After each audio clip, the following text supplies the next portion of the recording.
इंधन दरवाढ आणि इंधन टंचाईमुळे नांदेडमध्ये भाजीपाल्यांची आवक घटली आहे. परिणामी भाजीपाल्यांच्या दरात वाढ झाली आहे, तर या दरवाढीचा फटका सर्वसामान्यांना बसत आहे. 40 रुपये ते 50 रुपये किलो असलेल्या भाज्यांचे भाव आता 80 ते 100 रुपयापर्यंत पोहोचलेत. एकाच आठवड्यात दुपटीने भाजीपाल्यांचे भाव वाढलेत. त्यामुळे गृहिणीचे बजेट कोसळले. तर गेल्या 8 ते 10 दिवसापासून जिल्ह्यात डिझेल मिळत नाही आहे. त्यामुळे ग्रामीण भागातून नियमित आणि वेळेत भाजीपाला येत नाही आहे. आवक कमी झाल्याने दर वाढलेत. अजूनही अनेक ठिकाणी डिझेल टंचाई कायम आहे. त्यामुळे भाजीपाल्यांचे भाव आणखीन वाढण्याची शक्यता आहे.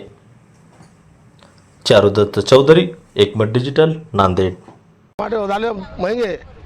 टमाटे की वजह से डीजल पानी नहीं आ रहा, नहीं डीजल की वजह से माल नहीं आ रहा, रुक गया।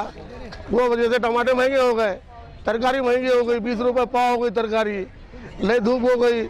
उसके बाद में धूप में लोग परेशान हो गए, काश्तकार लाके दे रहे नहीं माल, पानी कम होगा खेतों में।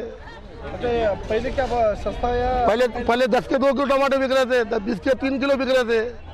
हरी मिर्ची बिक रही थी 10 का आधा किलो, आप हरी मिर्ची बिक रही 20 रुपये पाव। ये वजह से सब पूरा माल महंगा होगा। माझं नाव बालाजी रघुनाथ गुडेवार आहे। शेवगा 20 रुपये पाव आहे, भेंडी 10ला पाव आहे, मिरच्या 20ला पाव आहेत, आंबाडा 10 रुपयाला आहे, कद्दू 10 रुपयाला आहे, कारली 20ला पाव आहेत। महागच आहे, स्वस्त काही बी नाही।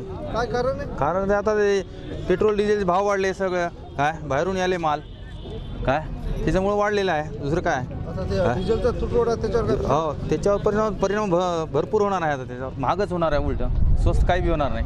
पहिले काय स्वस्त होतं? पहिलं स्वस्त होतं, आता महाग झालं ना, सगळंच महाग झालं। तेल महाग झालं, गोड तेल महाग झालं, गिऱ्हाईक कसं आहे? गिऱ्हाईक काही नाही आता सध्या, कमी प्रमाणात आहे. कमी प्रमाणात आहे। भाज्याचे भाव वाढलेले आहे, त्याच्यामुळे फार कमी आहे।